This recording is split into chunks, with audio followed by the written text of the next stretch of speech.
morning, everyone. Our goal today is to, as a group, agree or disagree on whether offsite construction and modular is the future. So would you do me a favor, raise your hand if you think offsite or modular is the future. All right? Disagree. Okay, whoever disagrees, please leave the room. We can convert them this way. It's good. Yeah. Okay, well, let me do quick introductions, then we'll do brief intros of our companies, and then we'll open a discussion. I hope you join us in the discussion. Here on my right, I have Steve Glenn. He's founder and CEO of Prefab. When I read your bio, I thought the panel should just be about your career. It's a pretty amazing career. Started creating some startups, then ran VR lab for Disney, if I'm correct, and then an HIV fund for Clinton. So would you tell us what moved you from that into the prefab world? What was the intrinsic motivation? Well, funny enough, I grew up in Chapel Hill, North Carolina. Go Heels. I know we have some Duke people here. And I loved architecture as a kid. I had books on Frank Lloyd Wright, I had Legos, wanted to be an architect. I did a design program in college, and I learned that, sad to say, I had neither the talent nor temperament to be an architect. Okay. I know you do. You have an undergraduate degree in architecture. But I learned about James Rouse, a really important developer who became my first professional role model. By example, I never met him. And what Rouse helped me to appreciate is that two things. If you really appreciate the quality of the built environment, frankly, and I don't mean to insult architects, but developers are more important because they set the agenda. They hire great architects and let them do great things, or not. We heard from Robert Schiller yesterday. He's doing some great development work. So I said, well, I don't feel like I have talent to be a great architect, but hopefully someday I can help to inspire great architects to do great things. That's great. We have Brent here, CEO of Bot Built, and I'm sure everyone can look at your resume on LinkedIn, but tell us something about you and why did you decide to get into this field and build this company? I love building companies, so this was a natural step. So something not a lot of people know is my cousin is actually married to my CTO. Okay. And so in my family, typically you're either a doctor, you're a lawyer, or you're Brent Wattis. And so as I was the black sheep in my family, I needed to, kind of prove myself in that vein. Barrett, my CTO, he came in and he wowed my father immediately, right? He's brilliant, he's doing his PhD in robotics, but for us this is a problem that dates back to me being 4 years old, learning what homelessness was. And my mother instilled in me this huge need to work hard and improve the world around you through hard work. And I just thought, my goodness gracious, if we can use and enable the technologies that we have in AI to do something towards pushing that needle on building up the home supply and enabling good developers who will then enable good architects, we can do that here. That's great. Well, thanks for sharing that. I'll share a little bit about myself. I started as an architect, as Steve said, back in Mexico City, and I was frustrated with architecture in the field at the time. And I went into a very different field. Actually, I changed 2 times. Ended up now leading innovation at Whirlpool Corporation. Then I did it for Allstate Insurance, more recently for Moen, and now I had this opportunity to go back into the field with MiTek, and I really find this a great opportunity to really transform this industry, and I think it's at the verge of change. Let me tell you a little bit about MiTek, and then we'll hear more about Prefab and Bot Built. So MiTek is a quite large company that not a lot of people know. We are really in the construction industry to transform how things are being done, both offsite and onsite. And we do it by creating transformational technologies.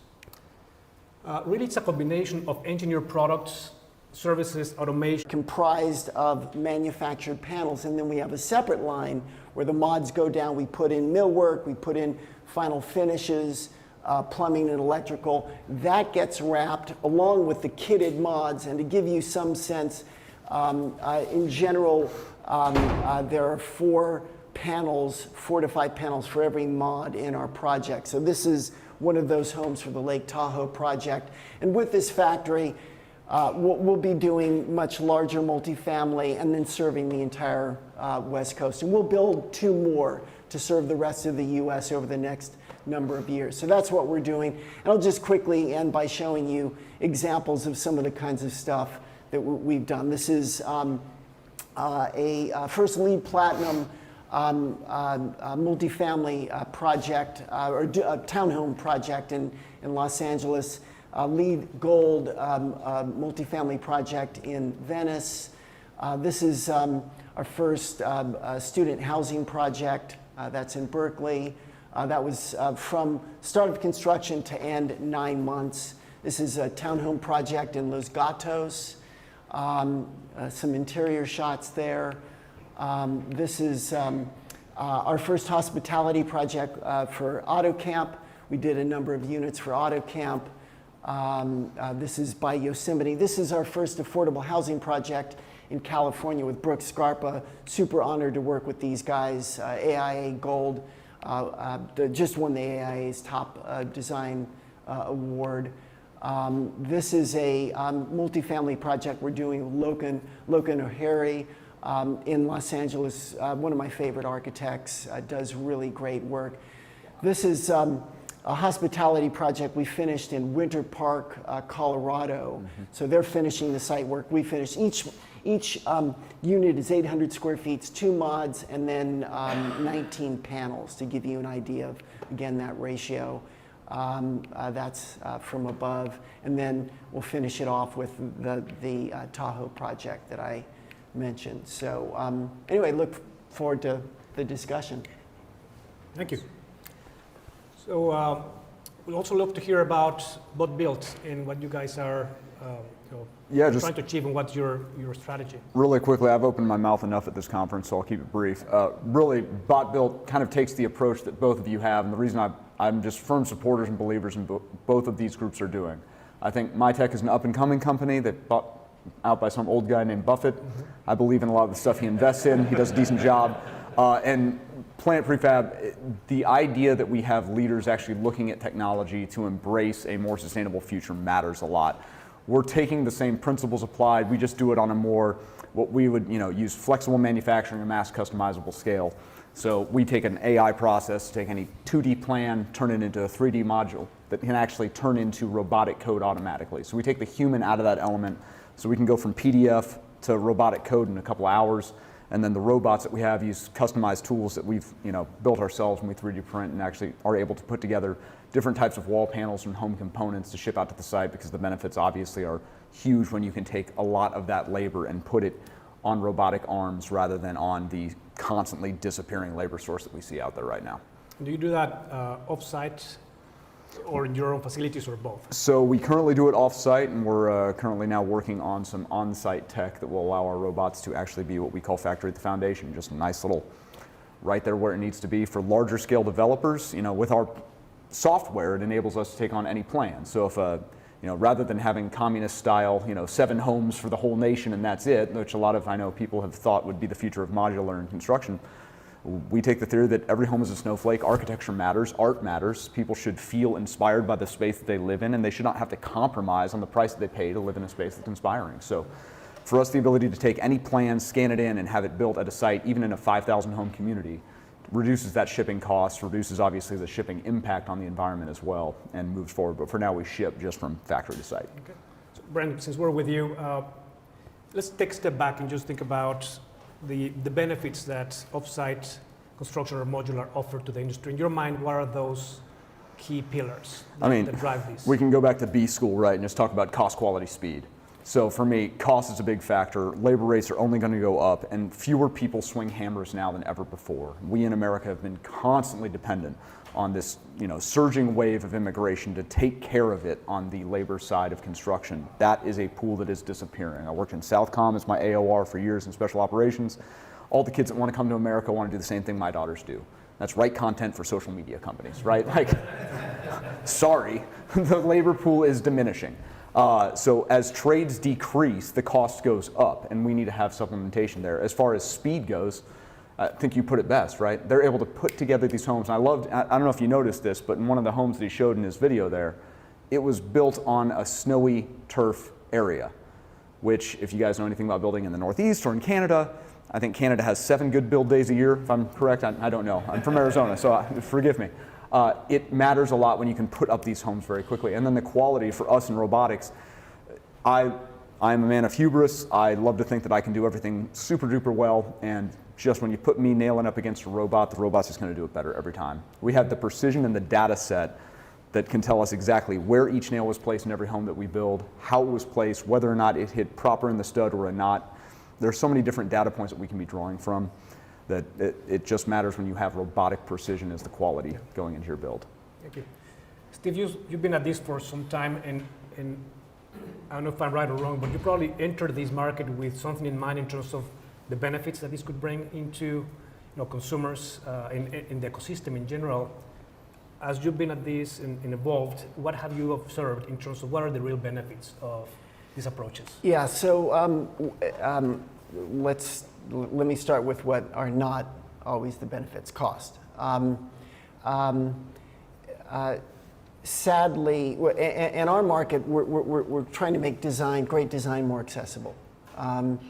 And so we have the problem of people wanting a Frank Lloyd Wright house at a mobile home price, and you can't make that happen. Off-site construction can sometimes save money. Oh, by the way, it's much faster. You almost always save time. You better save time. You're working in parallel to the site work. If you don't save time, something really bad happened. But although, sorry, let me digress for a second, because there is a design issue, and to really maximize production time, you've got to have that design and all of the coordination of your plans, your SMEP plans set so that the people building, particularly if they have automation, can just go. So sometimes with some people, it can take more on the design side because they know that they can spend a year, 2, 3 working on the design in real time with the construction. They'll have that time, so they don't resolve everything up front. So you have to spend a little bit more on that at times to get right for production. But time, you'll normally save. Cost, not always. Transportation adds stuff. GCs don't yet really understand this. They'll add on extra costs. But I think that's going to get better as the industry, particularly site GCs, get more comfortable and familiar with this and gets more competitive. Here's something Brendan mentioned: reliability. This is huge for developers. If you're a developer, you want to trust your pro forma. It is definitely the case that your subs, assuming you're a GC and you work with subs, have at best been okay. Often not so reliable in terms of time, change orders, quality issues. We've had developers say, I've been doing this a long time. I don't trust my subs anymore. I'm paying you for reliability. I just need to know I'm going to hit this budget, I'm going to hit this schedule. There's nothing quantifiable, is it? Absolutely, it's quantifiable. How much did I miss my budget? How much did I miss my schedule? In terms of their reliability and how they can prove exactly. that to you. Yeah. That's it. How close did I get to all of that? The closer it is, the more reliable you are. That's a great point. One of the things we addressed from the software side, because I know Sean had mentioned earlier that the ability to leverage technology to enhance your position as a startup, right? So for us, that planning process, that's what killed Katerra. The having to plan each design around what their robots can and cannot do, and then reprogram those robots by hand. It was costing them hundreds of thousands to millions of dollars per plan per panel, which is an insane amount of cash. For us, we'd rather just approach it with letting AI do what it does, letting our computer system do what it does, and take any plan just have to do it that way. But the understanding costs, when we met with builders, time after time, I'm asking basic questions. How much do you lose on a project from waste? I don't know. How many nails do you use per project? I don't know. How much lumber is walking out the door on theft? I don't know. They just know at the end of the day, the budget was this, it came in at this, and we just all move on. And that's here's how this can work, and here's where we're generally at.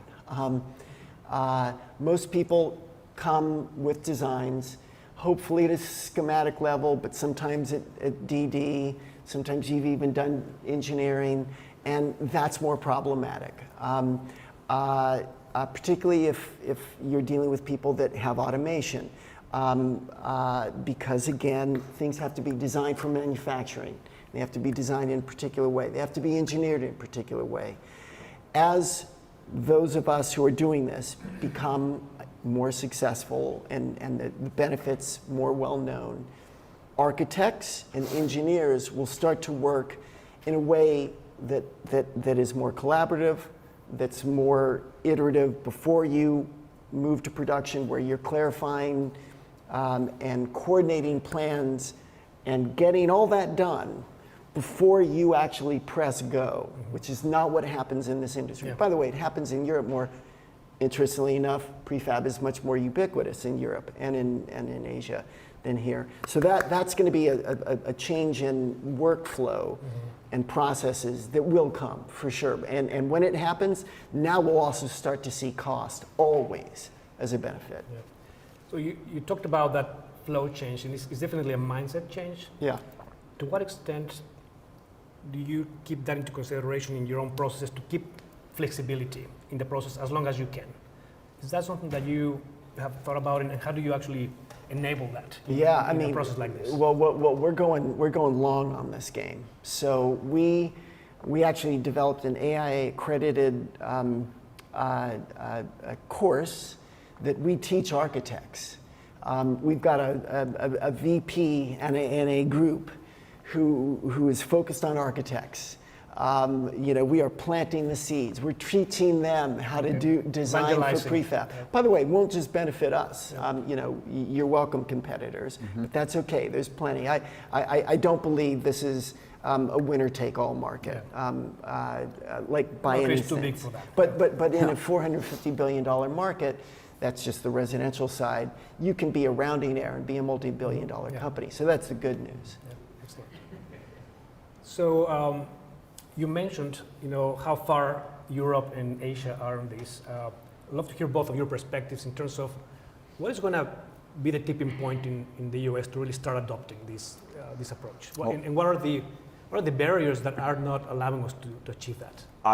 So I was just actually in Europe, did a little bit of a tour of a lot of different, especially in Germany, where it's, robotics is kind of a home.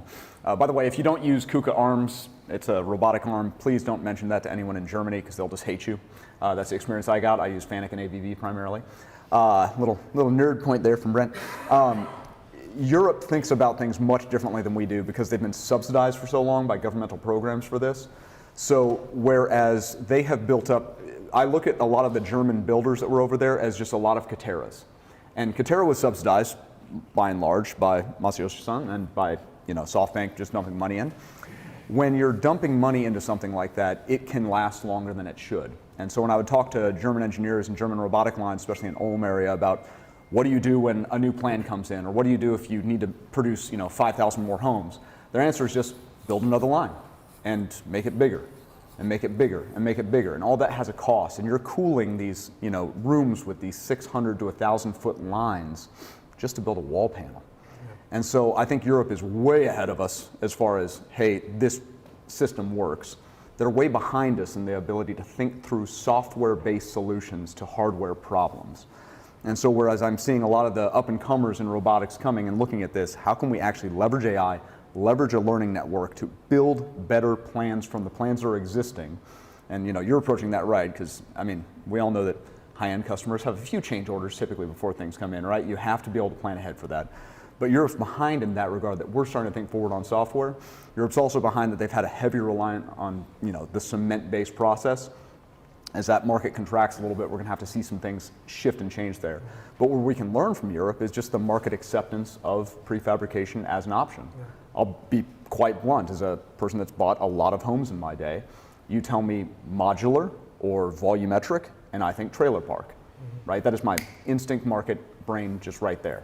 And that's not the case. Prefab is a different market entirely, and we have to culturally shift ourselves more into where the Europeans are today in embracing that as a better, faster system. Okay. So Steve, you talked about evangelizing architects. What other key enablers do you think are going to be the tipping point for us? Well, I'm going to answer that question and actually reference your previous question about, like, why now? And why in Asia and Europe and actually Scandinavia, particularly before here. Here's why. I mean, it's like simple economics. In Japan, Scandinavia, European countries, they had higher costs relative to us for land, labor, materials. Like, that's it. What happened 2008, 2012, during worst real estate downturn since the Great Depression, we had an unprecedented increase in land, labor, material costs, even permit fees, and we had a huge chunk of construction labor leave the market, hasn't come back. And so for the first time, we've been dealing with this incredible trifecta of costs that impact ultimately the built environment. And at the same time, not a coincidence, the venture community has woken up to the $1 trillion opportunity here. And so there's money, sometimes maybe some would argue too much in the case of Katerra, but money supporting people like us who are looking at different segments. We're looking at the custom segment. There are people looking at ADUs, or people looking at large multifamily and saying, you know what, we can apply prefab in this country. So this is inevitable. There will be more and more offsite construction taking market share from the traditional site-based folks. It's going to happen. I hope we're a big part of it. I assume you guys will be a big part of it. It's inevitable. And as I said, as the architects, the engineers, the general contractors who ultimately you also have to work with to get this stuff done, as they now adjust to their processes to a off-site world, this is going to start to get really efficient. It's interesting to note, Japan, the largest home builders there, Sekisui Home, Sai Kasai, who's an investor in us, Toyota has a home construction arm, all prefab. Yep. Scandinavia, 70% of residential projects are done via prefab. So that's a vision of what's going to happen here. So, as I said, sometimes in innovation, you innovate because of inspiration or desperation, and it's probably the latter that is going to apply to us. Yes. I got the 5-minute mark, and I'd like to open it for everyone to share your thoughts or ask us questions. Maybe I can start with asking a question. I know you have one, but what other enablers do you think are going to allow us to get there? Anybody? What other what? Other enablers to really make this mainstream. Well, I think it's a combination of both things, like you just said earlier. We're going to be forced to get there. My generation, we don't take pride in being skilled masons, skilled plumbers. So there's a huge labor problem that's going to come, not just in the U.S., but worldwide.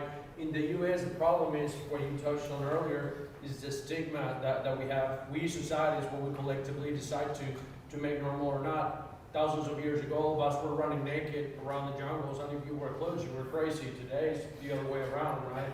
So it's, how do we collectively decide that prefab construction is equal, or in my opinion, better, because it's being done in a controlled environment, so then we accept it as society, and then start pushing towards that. So it's going to be a combination of both, but eventually all of us are going to get there. And there's, I think right now, 500,000 builders in the U.S., 90% of them are mom and pops that are retiring.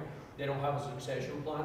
So we're getting attacked from all angles, and it's going to happen regardless. So it's just going to be guys like all of us, iteration that's going to be And there. on that note, we're trying to work with schools, just like you're doing it with architects. We're trying to build up the trades as a valuable thing again, so that the youth today see that there is value in just working hard at something. And if you can sprinkle a little mechatronics and robotics in there, suddenly you're not just a carpenter or a plumber, you're a roboticist.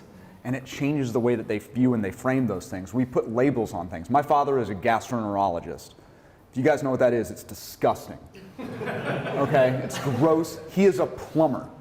And like when I was a kid, he said, you either go to college, you're gonna end up swinging a hammer for a living. Like, well, I went to a lot of colleges, and now I ended up swinging a hammer with robots for a living. Like, it's the same bloody thing. He's a plumber. Plumber has value, and to teach the youth that there's value in just a good hard work is gonna matter. Another question here, another one back here. Yes, sir. Yeah, I think when I think about this, just really the prefab space and seeing what you guys are doing and the robotics, it's really cool. I'm fascinated by it. Regionally though, how do you, because I feel like a lot of the prefab companies on the West Coast, how are you guys planning to move more central, more south? Because obviously Texas right now, you know the numbers, how many homes short we are. Is there any plan to kind of? That factory you saw there, our next one's in Texas. So? Yeah. Yeah. Yeah. I mean, transportation's expensive. These are components. Whether you're doing panels, which is much more efficient, or mods, which is way less efficient, shipping is non-trivial. So like lots of building products companies, we're doing a hub and spoke model. So we'll have a smaller number of facilities with larger CapEx where we manufacture the components, and then smaller facilities where they get assembled closer to markets, because once they get assembled into the mods, transportation is more expensive. So, and other companies will do that too. This will start to spread. Question or comment here? Yeah, just a quick question. You know, we've talked a lot about plan design and the construction side of the house. Just thinking longer term in operations and maintenance of homes and things along those lines. Where is the mentality in how we're going to maintain these houses, how they can be maintained, driving down the efficiencies on that, and the cost of homeowners from that side? I even start to think on the commercial side about the applicability in the O&M space around it. You guys have any thoughts compared to that? Yeah, well, first of all, since we're talking international, in Japan, homes come with 20, 30-year warranties. I mean, just, you know, in the US, the standard warranty, 1 year, right? So the good news is when you build offsite, it tends to be, in general, a higher quality product, because most states are responsible actually for permitting of that structure. It won't bore you, but it's kind of a bifurcated process. You get, your local municipality does the site work, but the state actually permits the components, and they make you build a higher building code than most local municipalities, because during transport, wind shear, vibration, they want it to be a tougher, more durable product. So you kind of get a higher quality product almost for free. So that helps with durability and maintenance. But a lot of that goes into design. I mean, bad design, bad building science, bad materials, bad quality, right? Record for people to understand what's involved. Well, that's what's amazing, that you can do that at the level of serial number, and you know the life of every component that you have in the house. Yeah. Or and that can change the game, because you can do that remotely. You know, you can have a real scheduled maintenance. So I think it's really a game changer. Yeah, we've taken the stud finder out of the equation for homeowners. You know where every stud is, where every panel is, where every nail is. He said we got Done. Okay, I think we'll have to wrap up. We'll have 2 questions. Can we do them quick? Yep. I'm very happy to be following you all, Okay. for one. And then I guess to this point around how do we change the industry and create momentum, I just want to put a plug in that our team at Rocky Mountain Institute runs this National Advanced Building Construction Collaborative that is being stood up by DOE over the next 5 years, but that is going to hopefully live on far into the future, and exactly aimed at these kinds of questions around how do we transform the construction industry, and to be sort of positioned as a clearinghouse for suppliers and folks that want these kinds of practices to see them in their buildings. And so encourage folks to check out the Advanced Building Construction Collaborative and invite folks like you all to join. Excellent. Thank Password is government support. you. One last question, and we'll wrap up. I had a question for Steve. What kind of friction or barriers do you see with architects getting them to try to design on your platform? How do you overcome those? Yeah, here's a fun exercise. Well, I don't know if you ever practice, but try this with any architects you know who've been in business for 20 years. Say, can you name right now 5 GCs you'd recommend? I've done this a bunch of times. I have hit 1 or 2 people who've done it, but almost always it's, I can maybe get 3. Wait, you practiced for 20 years and you can get 3 reliable. So the good news is they live the problem. They hate the problems that come up for their clients in construction and the conflicts between GCs and architects, and they're doing construction administration. So they're looking for a better way. We don't have to prove it, right? Like we don't have to sell the problem. I think if You have to I mean, prove just- the solution. Just adding to that, I think the mindset change and the liability shift that can happen through this is massive for them, because a lot of decisions are based on that fear of sue. Yeah. And I think you can really change the game when you are moving all of that and allowing companies like ours that can control it to take that Right. that liability. Yeah. Okay. Well, thank you very much. Thank you.